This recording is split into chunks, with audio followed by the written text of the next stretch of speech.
Okay, welcome to ASYNC, folks. So this, if it is your first time, is ASYNC. We are a WebTech meetup. We have been going nearly long enough. If ASYNC was a person, I think they'd nearly be like at the age where they could start taking their driving lessons now. It's kind of crazy. It's a wonderful meetup with wonderful people. Thank you so much for coming. We have a fantastic speaker tonight, but before I introduce them, I've just got a few little announcements to make. So firstly, if you could show the SB deck, if that's okay. Silicon Brighton deck. Oh, okay, I'm going to ad lib while he finds it. I can't share it to the room, I can share it online. Sorry. No, all good. So one thing I should say is that although we've been going for like 16 years or whatever, like for a lot of that time, it was firstly Prem who founded it. He did it for 5 years. He did it every 2 weeks, which is just insane to me. I did it for every 2 weeks for like 2 years and then completely burned out. We've been monthly since then, but for a long time, I was kind of just doing it by myself and with a little bit of help. And then Silicon Brighton have come along, and Jake and Jan, who are the other organizers of ASYNC, have come along, and it has just made life so much easier. And we have this incredible venue, Runway East. So huge thanks to Runway East. Did you know they also pay for the pizzas for us every single time? We are very blessed with that. I did want to say a huge thanks to Silicon Brighton as well. So all of this extremely wonderful setup that we have that allows the live streaming and the recording and the audio and the visual, etc. They're all here. So Silicon Brighton, if you don't know, it's a network that supports a whole host of meetups. So go to their, if you're interested in tech at all, go to Silicon Brighton and look through all of the stuff that they support. Is fantastic. And they have a bunch of sponsors that. And supporters and sponsors, exactly. I can see a screen. There are too many for me to read out, but behind them there's James Chase, there's Plus Accounting, More Law, Alarity, like all of these people and organizations support Silicon Brighton that allow us to carry on and do all of this stuff. So huge thanks to them. And there's a conference, ELS conference, which Silicon Brighton are a part of soon. So exactly. I will have to double check exactly what we have in September, but I'm pretty sure it's a talk by James Turner, who's going to be talking about, who's going to be doing part 2 of a talk that he did earlier in the year. But now, without further ado, because that was a magnificent waffle, let's be honest. I am not as practiced at this as I should be, unfortunately, even despite, how many years have I been doing this now? Like 13 years, something like that. I really should be a bit more practiced at this. But anyway, you're not here to see me. You are here to see our wonderful, wonderful speaker tonight. So please put your hands together for Noam Rosenthal.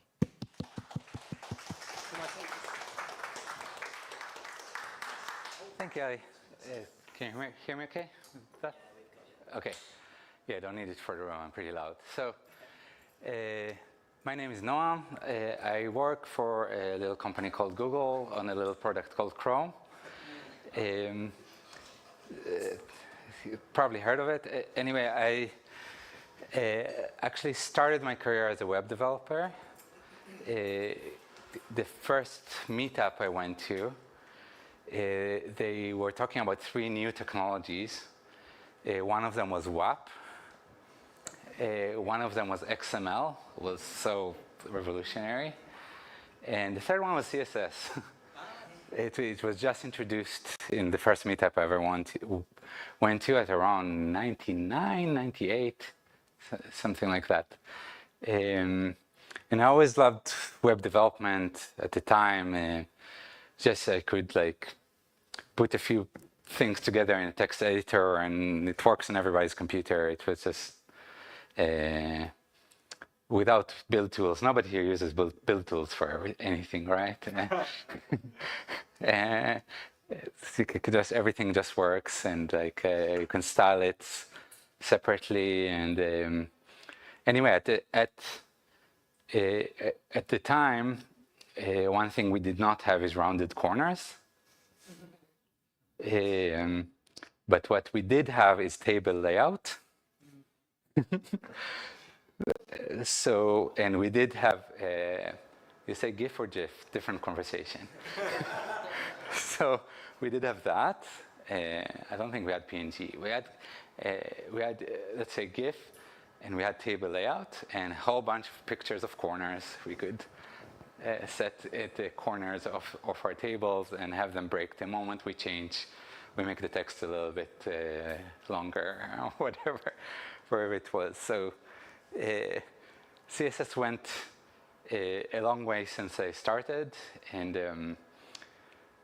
at some point I rolled through startup acquisitions to Nokia. That was like, I joined Nokia when they were like the biggest and left when they were one of the smallest. Not my fault, maybe. Anyway, at some point when I was at Nokia, somebody said web is slow. I remember that. Oh, web is slow. We have to build this native. And people still say it sometimes, but you know the whole thing about glass is half full, half is glass empty. It's the same as saying web is slow, web is fast. I'm neither. I'm like, okay, where's the water? Let's fill the glass or the beer. Let's fill the glass. So like, let's check. Why is it slow? Let's debug it. So I just went into WebKit code and started seeing how do we make animations faster, and started learning it. And it's like, in the end, it's just code. And the people building on the web and the people building the web, it's not that much difference, and the barriers are a mirage. Like we're all building what's called the web together, with all kind of APIs in the middle, but the APIs are software. They're not a hard thing. Anyway, long story short, last 3 years I'm at Google working on Chrome. Before that, I was working at Wix for a little bit, and in the middle I was doing consulting, mainly around web performance, and helping small and big websites with all kind of performance issues, mainly around how to things that they missed in the browser and in the web platform that could help them. One of those, I can use this, oh, high tech. One of the small websites I worked on was called Wikipedia. So it was the good times of COVID, where a lot of conferences were canceled, so people had more budget for consultants. So I had a longer contract than I expected at Wikipedia. And what I worked on is this, on the Mont Blanc. Now, you know in Wikipedia where you hover on something, it shows you a little thingy. Wikipedia called it pop-ups. Okay, so, or preview pop-ups specifically. And my job was to look at pop-ups as in holistic ways, and specifically these ones, and see what they do performance-wise, and can it be optimized, and can we have a bunch of optimize this and have a bunch of best practices for making all this experience of hovering and pop-ups better. And I did do a lot of work on the pop-ups that you see when you open Wikipedia today. There's also an article that published detailing this work. One interesting thing, I'll show it here. The online people can see it on the video maybe, but it has a speech bubble, right? You see how it has like a little thingy? So it's not just a rectangle, it's a speech bubble that starts from where you were hovering. Now, it seems like that would be not so difficult to do. Like, it's something very basic about it. However, I entered the code and I was wondering why every time you do a hover, it needs to generate an SVG on the fly that looks like this. And I worked a lot. I worked a lot with the tracing because it's like I was doing performance work, and I was one of my favorite ways of tracing is just very statistical, methodical, pausing the debugger a lot and seeing if I fall in the same place many times. So, really, really a useful technique for performance debugging. I used it over the years so many times. And I did fall a lot on like this, oh, I'm hovering over something. Why don't I generate an SVG from scratch based on all kinds of parameters and render it and all that. It was also a lot of other things that I did, but like that was one of them. And I was like, why can't I do it in CSS? So you get out of, oh, actually I'll continue the slideshow just a bit. Can I just ask that, slide, that particular slide? Yeah. Yeah. The little triangle at the top is the same color as the sky. Is that coincidental? No, it just clips a picture that goes a little bit up. Okay, Yeah, it's a cute little trick. Yeah. So a speech bubble, okay? Sounds very simple. It's an interesting one though because it has both curves and it has an arrow. In the case of those preview pop-ups, it needs to grow and shrink according to like the preview I want to show. It has all kinds of like this responsive kind of qualities about the content it comes with. So how would I implement this? SVG was what was there already, but it requires generating it. And we had back then something called, that's still around, ClipPath, which had two interesting ways of clipping things. One was polygon and one was path. I'll show a little bit about it. First of all, path was not implemented at Chrome at the time, so I said, all right, I'll just implement it. So I contributed ClipPath path to Chrome from Wikipedia, because why not? Let's have it in. Let's have this option. So path takes I'll show a bit, but path takes an SVG path. It takes a string that is an SVG path. Let's see if yeah.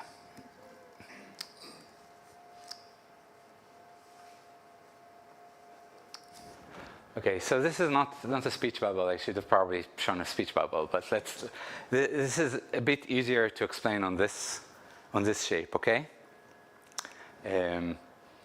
This shape is a old computer card kind of thing, a library card, let's say. But this is on the right how I would clip it with a path. I would start from 0, 0, do a horizontal line to 400, vertical to 400, horizontal line to 280, a quadratic curve of sorts. That's a Q. It's a quadratic curve that has a control point somewhere in the middle and goes there, and then horizontal to 0, vertical to 0. All great. Now, we talked about like the thing changing size. Nah, not great, right? The problem is that the path attribute only works with absolute. with absolute pixels, and it doesn't help me at all. Now, polygon is nice, but it's only straight lines. I can't do this picture, nor I can do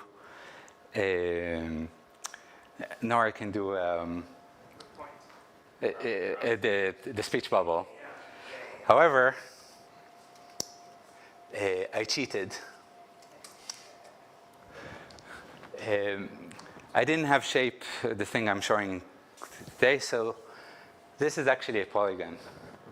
But the corners are just 2 pixels, so you can't tell that it's not rounded. This is how I did this. Okay, if you inspect it in DevTools, I cheated. I just did a non-rounded thing, but I don't love myself for this. It's not. If they wanted to change the design, they now have shape. Yay. Okay, so.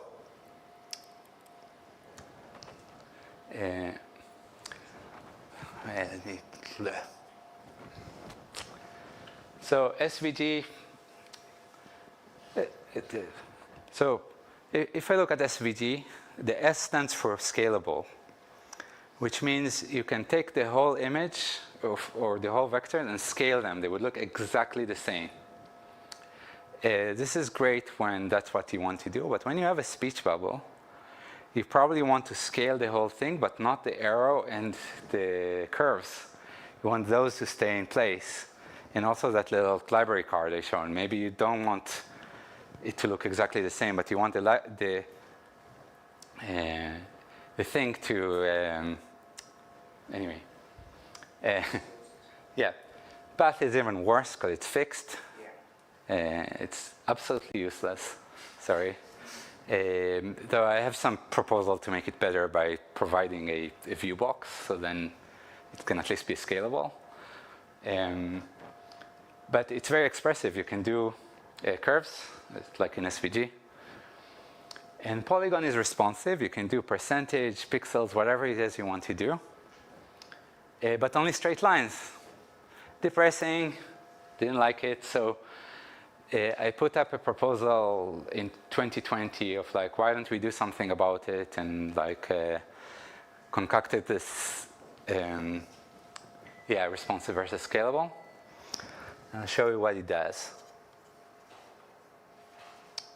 Yeah.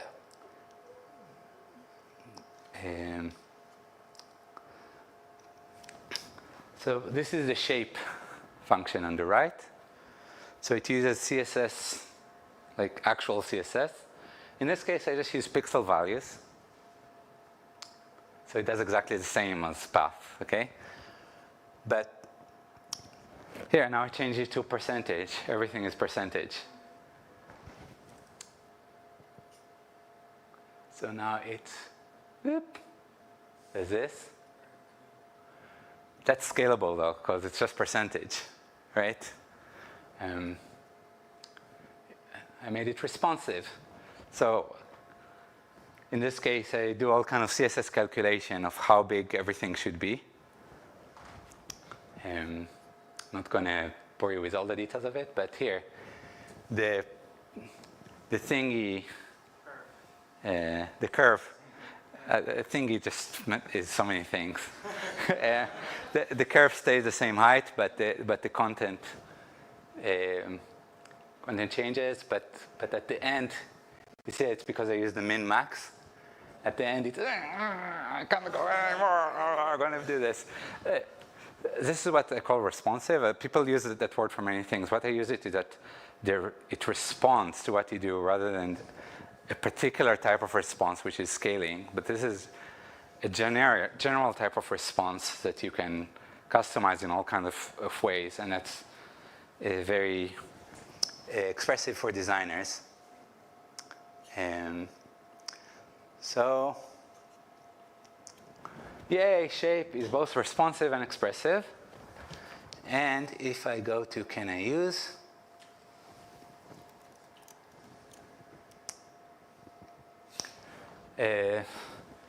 Safari shipped it. I actually implemented it in a a prototype for it in Safari right before I joined Google because I knew that would help ship it at some point. But they continued it after to run like my hacky code there. And Firefox just shipped it recently. So it's close to being baseline and being used everywhere. I did it just recently. So it's all been, like it went into Chrome in January, like it's very recent, but already lots of content out there. People building, not this is a different one, this is a different one. Where's the one I wanted? No. The good one.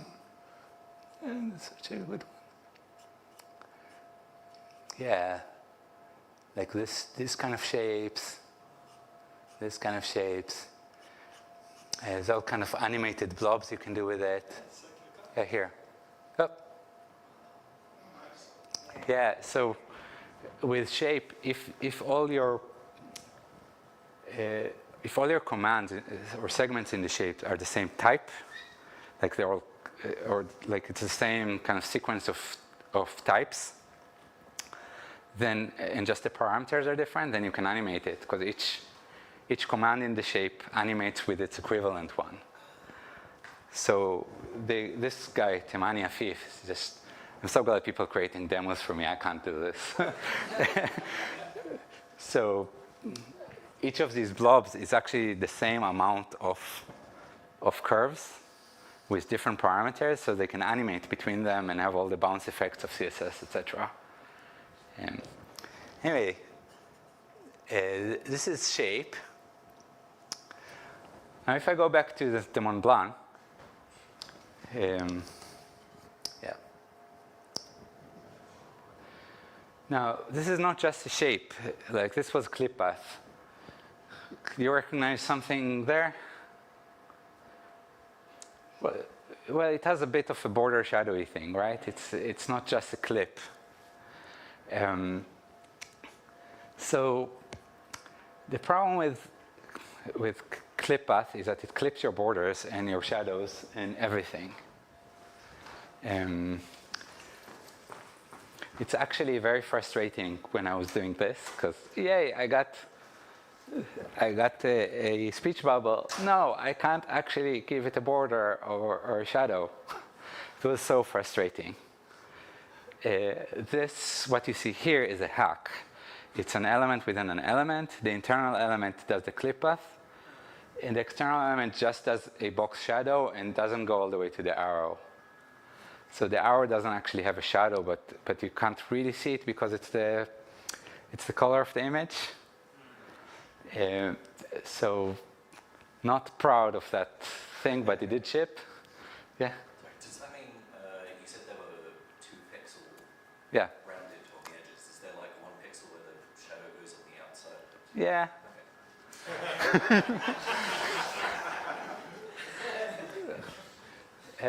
Yeah, the shadow is a bit square. There's like a 1 pixel thing going on there.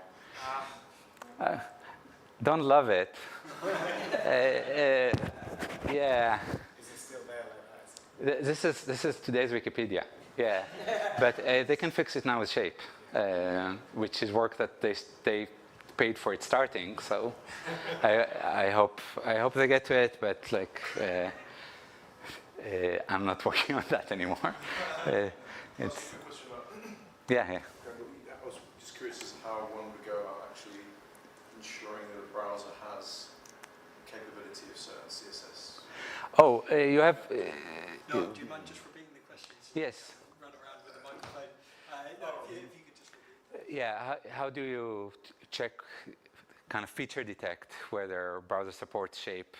Well, it sounded like you were part of the team Oh. or one of the key people that actually implemented it. You said Yeah. Safari, was it? I implemented in Safari and in Chromium later. Yes. Yeah. And sort of the lower level side of things, I was curious as to I don't understand. how you actually implement in this new functionality. For example, the Oh. shape method, would you call it? Yeah. So let's get to it. All right. Let's go in the higher level, and then we'll see if we have time for the lower level. But I would just say it's in the end all code. What, sorry? it's all code in the end. Like in the end, okay, so it goes to C++ level, and then you have a parser, and you have to parse it, and it's a bunch of if statements that see what the next token in your string is, and and then you have to paint it, so you have to talk to paint APIs. It's in the end, it's just code. Like, yes. So is the entire image an SVG? Here? No. Whole map not an SVG? Oh, the mountain itself? The actual picture of the Alps, is it an SVG or is it? The image from Mont Blanc is a JPEG probably, or a WebP, but like, yeah, it's just been clipped. Yeah, I actually have these code pen. There's just too many of them. So, all right. So, if I go to this code pen, I have the speech bubble. It has a clip path. Can you see that? All right. Okay. Now let's give it border.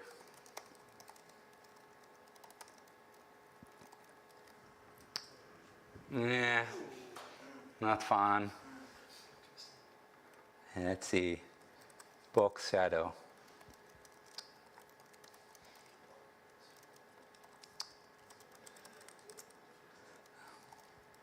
No, nothing. Oh, it just clipped out. The shadows and the border are clipped out. Really, really annoying. So we started working last year on something called border shape, which is this. Let's put, I think I gave it a different class. Yeah. Bubble border shape. Yeah. Yep. So this has a circle inside, but I didn't want to show it here. This is better. So it has a border and a box shadow. And I can give it another shape that is the inner shape. So it would stroke, it basically strokes two shapes and fills the in-between of them, and everything works, like the shadows, the border, etc. So this is coming hopefully early next year. It's currently in spec world, and going to CSS face-to-face next week to speak about this and to try to get things together. And hopefully, this is just a very broken prototype, and like that creates artifacts on the screen if you move it too much. But like, yeah. Do you mind scrolling up?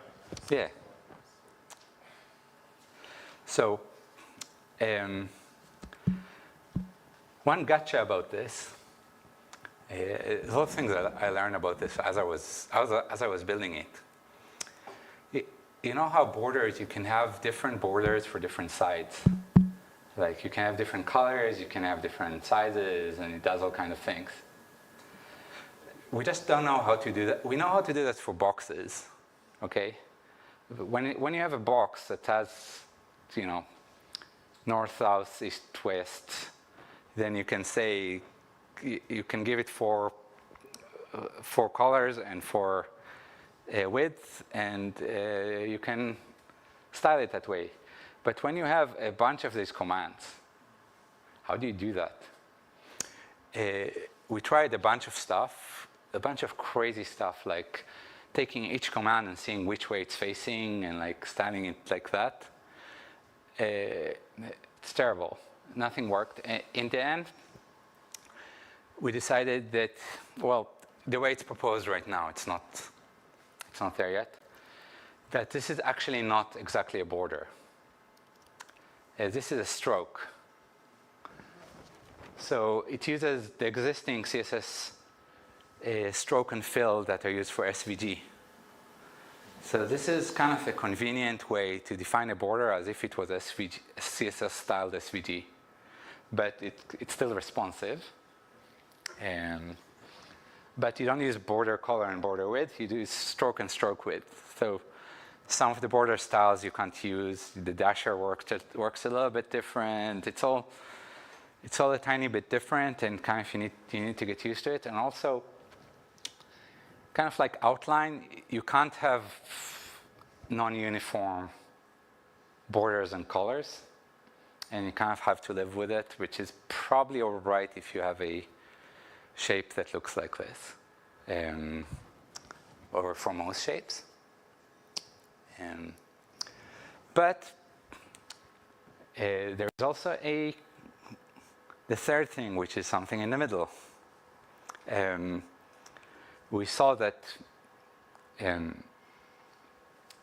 maybe for some of these shapes are a little bit boxy and a little bit not, or are still somewhat of a box. And it brings you back to two things. First of all, rounded corners and having to build them with GIFs years ago. The second one is what's called squircles.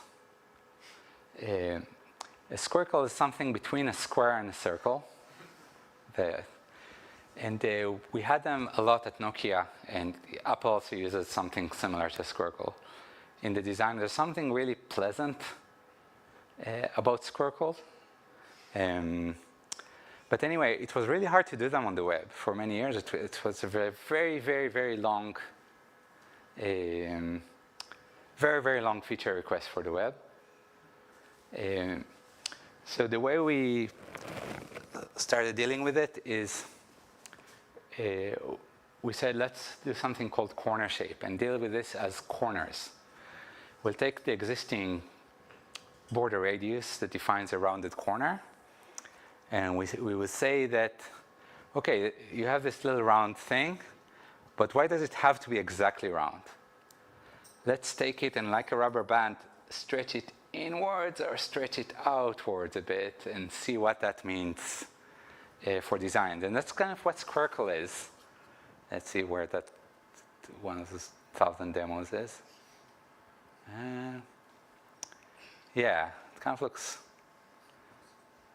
This is on US Chrome. So you see how those shapes go from. It feels like you have corners, but you're stretching them in and stretching them out. So that thing is apparently called a super ellipse. It's something from the beginning of the 20th century, where ellipse is a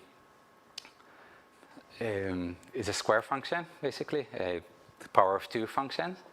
But if you change 2 to any number, then you get these shapes.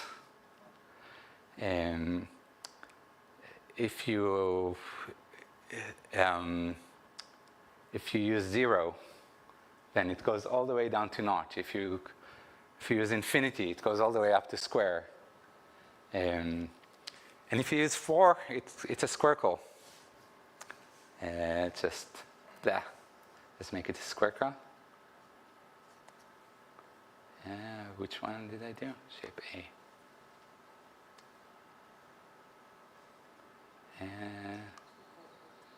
Oh, it's in the animation. Corner shape, squircle. That's a squircle. So it's like, is it a square? Is it a squircle? Is it a bird? Is it a plane? Anyway, so corner shape works like this. And there's a bunch of handy little keywords you can use. For example, bevel. So this is with border radius of 50%. So it all looks like it changes the whole thing. But if I give it 20%, why don't I remove shape B to be easier to see?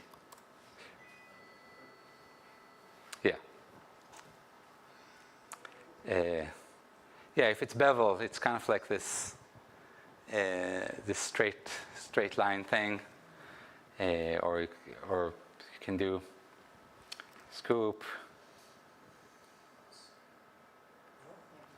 or notch, and all of these are just values of super ellipse. So notch is actually super ellipse Just do else, please. Minus infinity.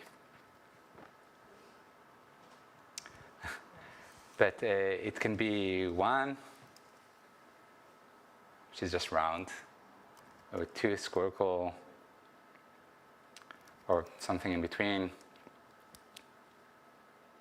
A squircle, and or it can animate between those. So it just takes this value and animates it. Who really helped me with all this is Gemini, because I had no idea about a lot of this math, and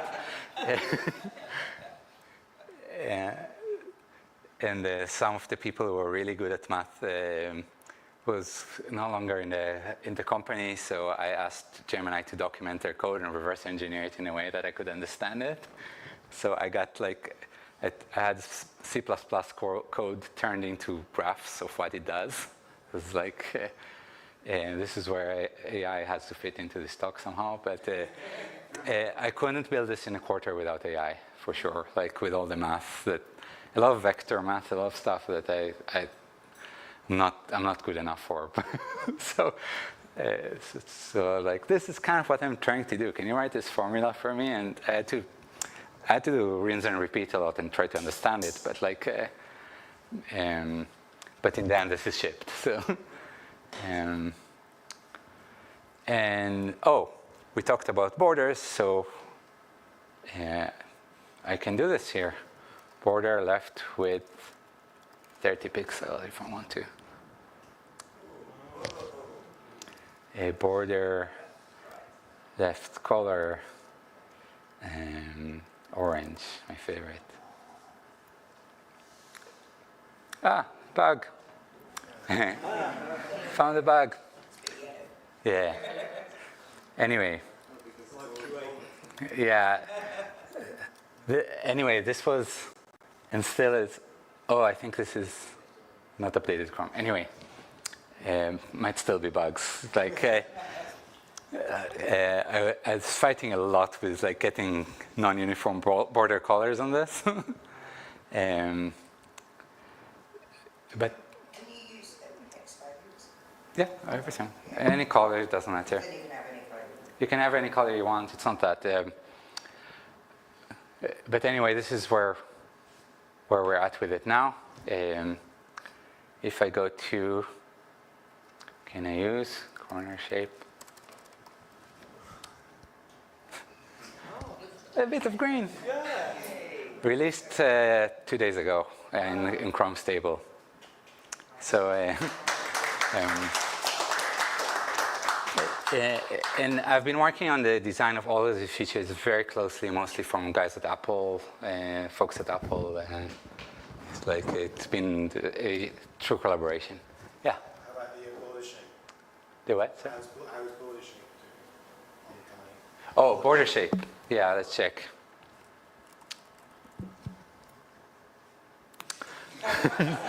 It's not. There's a spec. It's a spec. It's a draft spec. Is all there is for border shape, and a few prototypes inside, behind flags and browsers. But there's so much spec to do for it yet. Hopefully next week it will be solved, or in 2 weeks. Can you polyfill it into somehow? The question is, could you polyfill border shape? Yes and no. You could do SVG, everything you want with SVG. Yeah, and multiple elements. You can't. It's very hard to polyfill CSS in the same, in kind of the same developer experience, and because you need to parse it somehow. You need a whole CSS parser for it. It's actually CSS features are not that easy to polyfill. Yeah. I'm not trying to be cheeky or anything, but I'm just Be cheeky, curious. please. I mean, I wrestle with CSS all the time, but this is your day-to-day doing Yeah. it. And how much time have you spent creating these methods? Or how long does it I mean, I think connected to the previous question about from idea to getting it out to spec and the process. And It depends on the project. I would say corner shape, this one. For the moment I joined it, till the moment it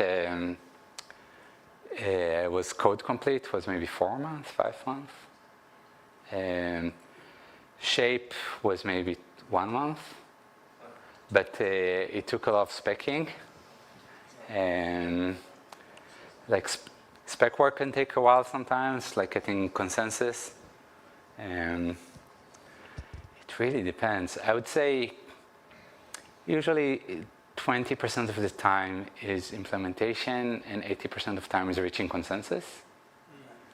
Not necessarily in time I spend on it, but in calendar time, because you need, many times you go a huge length and then you get like new feedback and like, but actually with corner shape it was different. The implementation was difficult and we got to a good stage with the spec relatively easy. Yeah. Have you done anything more complicated with the SVGs? Have I done anything more complicated, sir? Other than just like shape, like, I mean, a lot of people can draw, illustrate with SVGs, and it's quite complicated with gradient curves and shit. Have you Right. transfer that? Yeah, anything SVG can do with SVG path, shape can do. Shape is like a superset of SVG path. I would say it's a syntax superset. So it has all the same commands, but there's much more syntax to each command where you can. But there are tools out there that convert from SVG path to shape. One more question. Does Yeah. it make it smaller?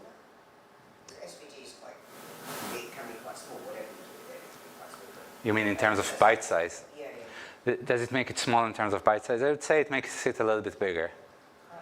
The CSS is a bit bigger because it's more. This SVG paths are very, very terse.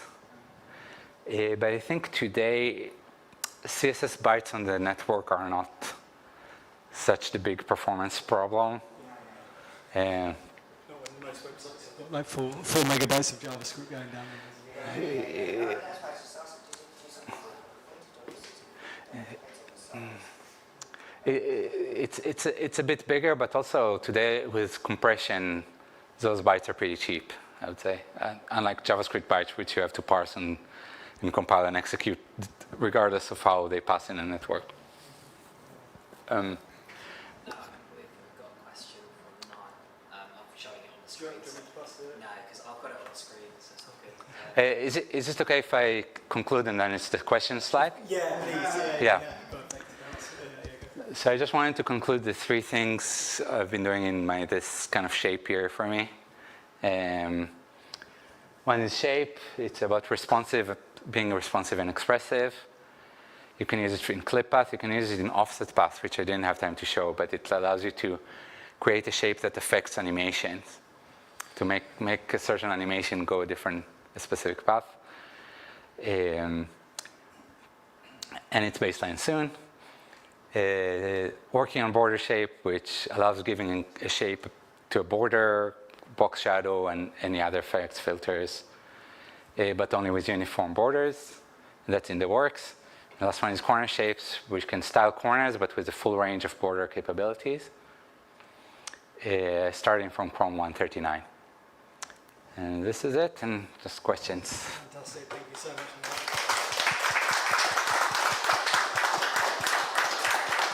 Thank you. So yeah, we've got a question in the chat. Did you want Noam to flick over to the StreamYard, or do you want me to read it out? Do you want me to come over and read it? Yeah, okay. I don't have anything more to show, but like, we won't do that.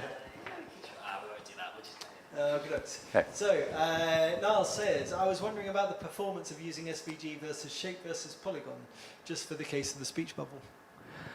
I think it's a good question. there wouldn't be a performance problem in general for using SVG versus using this. The performance problems come from building SVG in real time with JavaScript. That's the performance gain here. There is a lot less custom script build stuff, which also required measuring things in the like get bounding client rect and measuring things with JavaScript, which creates forced tree flows. So that's where the performance problem with. And if you use SVG a lot, you might get into, oh, I have so much DOM around, etc. But I don't think that would be the case here. So I think that would be where the performance is. And I wouldn't look for performance issues between SVG polygon and shape just in the raw form. Yeah, like anything that you can move into CSS is just such a huge win. So yeah. Amazing. I have questions, but Jake has beaten me to it. Go for it, Jake. I have so many questions. Go for it. I love this stuff. I'm going to focus on a question around a thing that I've recently struggled with, which was that I worked at a company, and the designers at some point decided they'd like gradients on all of their borders. And then they said, and we want all of the borders to be rounded. And that is not possible currently with CSS. But I was wondering if, with the shape API, can I draw the border and apply a gradient as the fill to that? Great question. So yes and no. Yeah, the short answer no, long answer yes. But long answer might take a few years. Because we actually have two specs for it. One of them is a spec from 2017 that was never implemented in any browser, called the fills and strokes module, where you can use SVG fills and strokes for anything, really. However, I think perhaps with border shape we'll be able to use some of it, but I have to check exactly how that works. But that will be specific to border shape. The other thing that Apple shipped, but I don't know if we are going to, or where it's at, is called border area, which you can clip, background clip border area, which you can say, oh, your background is actually going to be where the border is. Yeah, I think that's actually the solution we came to in the end. Yeah. It still requires you to have an extra element of some sort. Yeah. Which means, or like you could use a before or after pseudo element, but then you can't do that on an input because you can't have any elements inside of it. So with border area, background clip border area, it's not what you do, but rather you would put your gradient to be your background. But background clip border area says, oh, what you thought was the background is going to be rendered where the border is.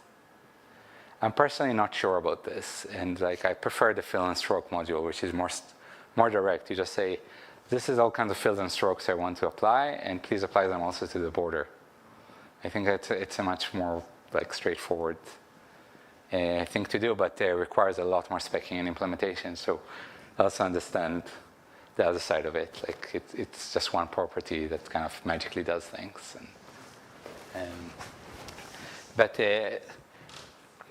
it's one of the things we are checking with border shape is, can it use gradient? Can it use image fields, and how exactly it would work, and where would that field start from? All kind of questions about it. But yeah, it's a good thing for us to check soon, actually. Thank you. Andy. I'll try and make this brief, but sounds like you've possibly worked with Apple and Google. And Mozilla, yeah. Right.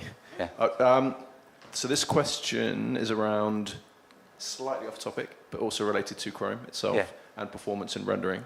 I was just curious, I've got quite a lot of experience of working with Android phones, iOS, Linux, Windows in the past, and Mac. And one thing I've noticed, and if everyone else, it's just I'm sure I'm just imagining this, or I'm just going crazy, but a lot of non-Apple products, I mean, I guess for obvious reasons, they're not optimized to run, for example, like a Google product like Chrome on Mac and or iOS. The performance rendering and everything is just, and like memory usage is just very different. And it seems to be, I'm sure there's maybe some obvious reasons for this, but any insight? It was all my fault. Yeah. I'm sure there may be some interesting reasons for that. Yeah, I'm in the Paint team in Chrome, and like, it's just really complicated. What can I say? It's just performance is really hard. Cross-platform is really hard. Like Apple solved this by not being cross-platform, right?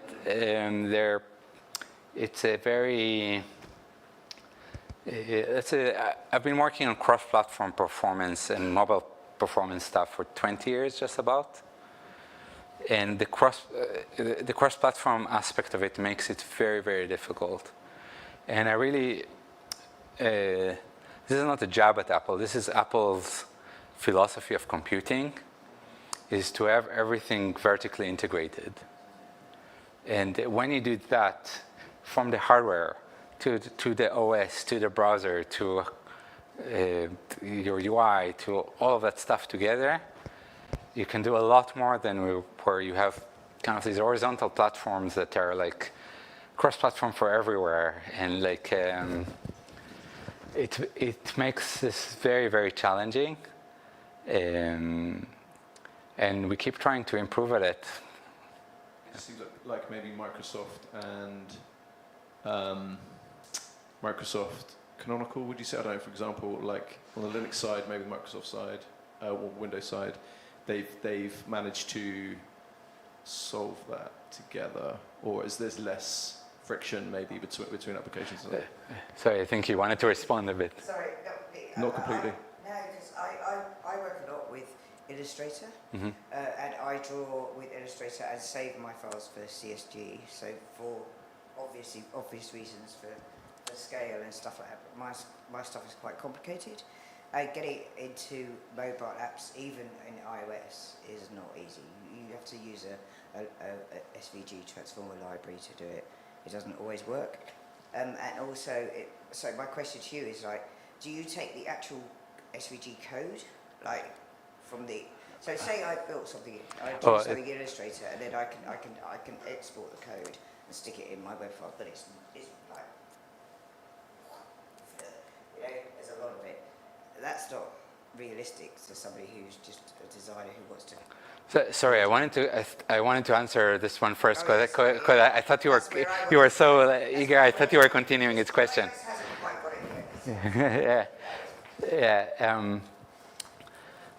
I would say I don't know about other Google products so much. I can't answer to that. But making the web perform is really, really difficult, and it's not the same as making a Windows app perform. Like you're building a platform that everybody can build on. Everybody building it for cross-platform, whether it's building it for content that's going to be dynamic, for screens that are going to be dynamic, for OS that's going to be dynamic, for users that are going to be dynamic. And just native apps don't have that. Like you build a native apps usually for a limited set of devices. Even if you're building it cross-platform with like React Native or whatever, you're usually choosing a API target in Android or in iOS, and you build to that. We can't do that in the web. We still support websites that were built 30 years ago.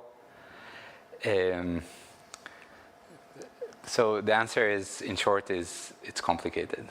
It's just really hard. You're building a platform on top of a platform, essentially, right? Yeah. About SVGs, I didn't really understand the questions. It wasn't really a question. It was just more like, so say you have an artist who builds something, or draws something in Illustrator, and then wants to put it on their website. Yeah. You can do that, at the moment with SVGs, and you Right. can make it responsive. But I was saying, if you want to draw it with code, then you've got a lot of it. Yeah. So how does that work with your shapes? And Oh, okay. It's a great question. Because you're drawing with Bezier curves and lines and dots with Illustrator, not necessarily It's a with the great code question. stuff. So Shape is very new. Right now, the way it works with tools is conversion. You take your SVG and you convert it to Shape, and then you're in code land. That's how it works today. I can envision tools in the future that are going to be actually responsive, where you can build this in something that stays responsive, and you can say, parts of my grid are staying pixels and parts of my grids grow. And you can say that and it converts directly to Shape, but it's so new that those tools don't exist yet. So right now, we start with code or with AI, I don't know. Try to let AI draw this for you, it doesn't. Do you mind if I ask you a question? Yeah. So Of course. you're the first speaker for at least a while that I know that's been involved in the spec process. It's kind of a meta question, I guess, but you mentioned that it takes a long time, but you get a lot of great feedback in it. Do you think that there's something inherent about the way web platforms have to go through this spec process that has helped strengthen the web over all of these years, or do you think that there are efficiencies that could be made during this whole process? There's always things to improve. To be honest, the thing I need to struggle with the most is my ego of working with a lot of smart people and being wrong a lot. And still having to put opinions out there that would be 50% wrong, but if I didn't put them there, things wouldn't move forward. So that's the biggest thing I would work on with the standard process. I was wrong a lot this week. It was really difficult. Yeah. I think we've all been there. Yeah, I told my wife I need a sabbatical, and she was like, "Oh yeah, somebody hurt your pride."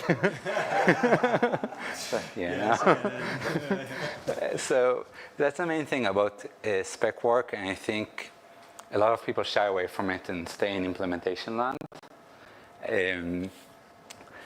Several things about spec work. Interesting things that happened in the past in it that I really respect. One is the split between W3C and WhatWeg. It happened a while back. W3C is the main standard body that started the web.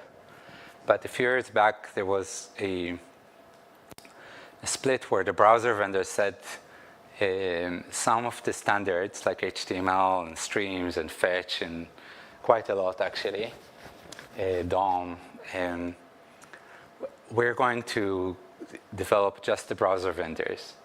So nothing is going to go in the standard that's not shipped. Only if two browser engines commit to actually to give it a positive, to give it their blessing, and one is going to ship it, then it goes in the standard. Otherwise, it's science fiction.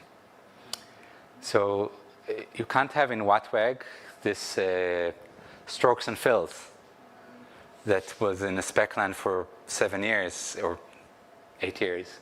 And it's a great idea, but it takes so much to implement that it just stays there as the document. But there's nothing wrong with the other process. There's something sometimes a bit quicker. You can prototype things, get them into the spec. There's something more prototypey about it. I really respect both aspects. It's all right that there's parts that go a bit more grounded and parts that go a bit more visiony. The other thing that I'm really reflecting on recently is called the Extensible Web Manifesto. It's from 10 years ago or 12 years ago, signed by people I work with closely today, mostly. One of them is Remy, that local and was Remy Sharp. Remy Sharp. Yeah, this is one of the undersign of the extensible web manifesto. But the extensible web manifesto basically came after there were a few high-level features like app cache that failed, and the manifesto basically said, let's prioritize low level and improve the web by having polyfills. And once polyfills gain some maturity, we'll say, okay, maybe this needs to go in the web platform.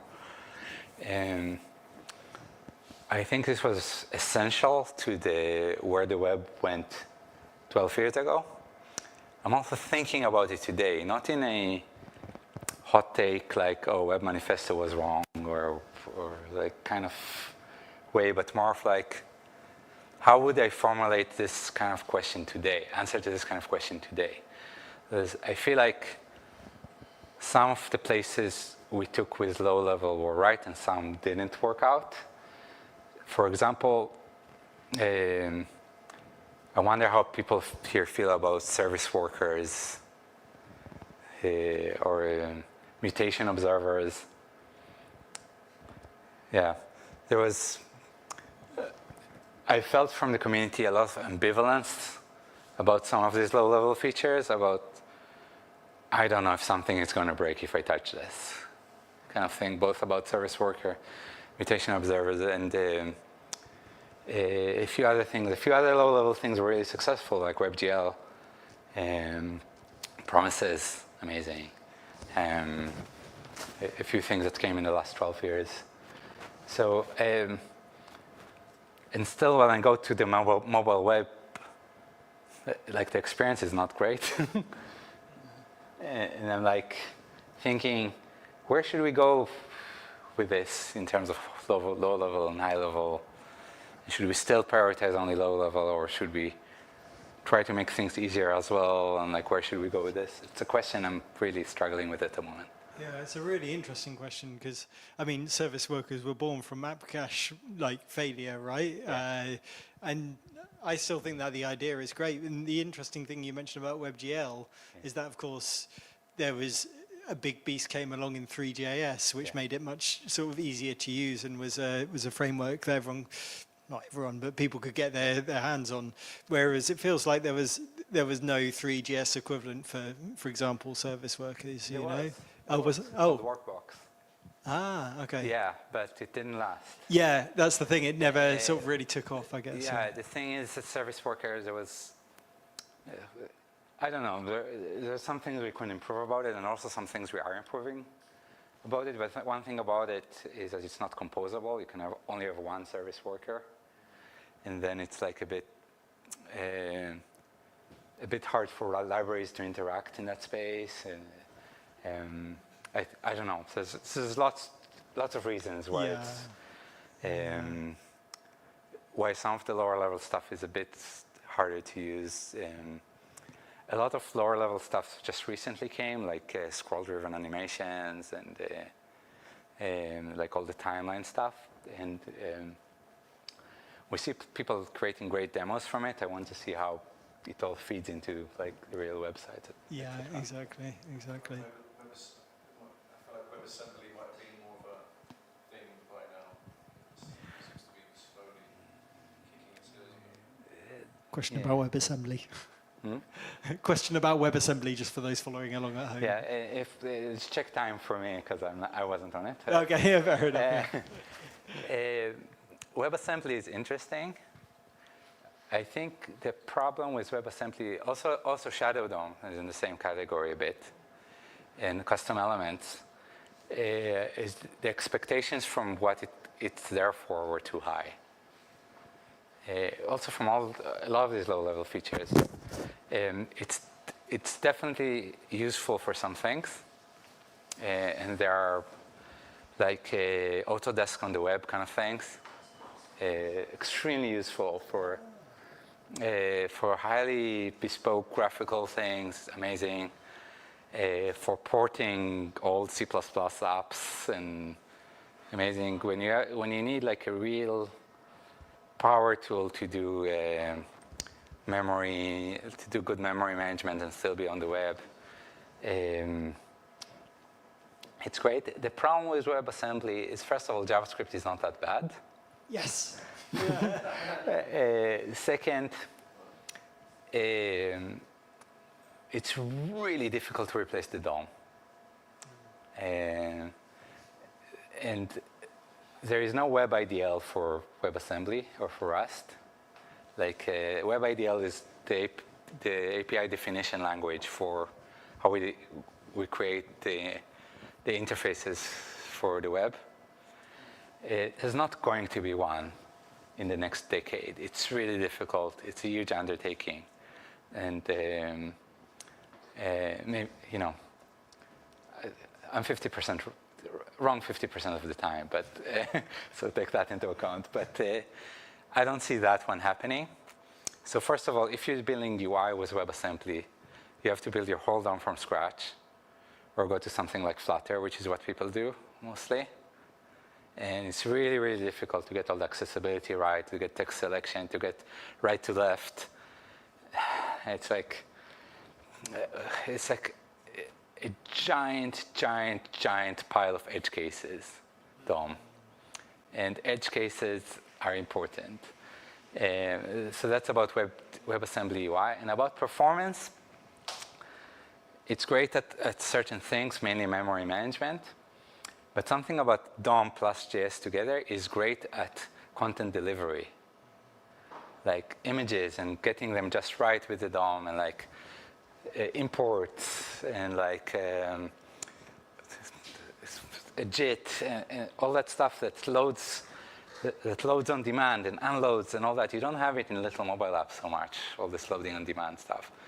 And JavaScript, HTML, and CSS together are just really well optimized for that. And WebAssembly doesn't add much there. It just adds this coprocessor thing for like very specific tasks. And for that, it's great. And like when you're building a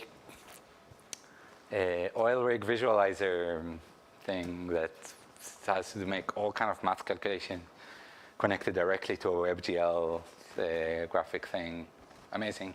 Or for porting up apps. Your classic first the to-do app and then the oil rig visualization. Since workers, that's rich a bit of that, at least offloading of processes.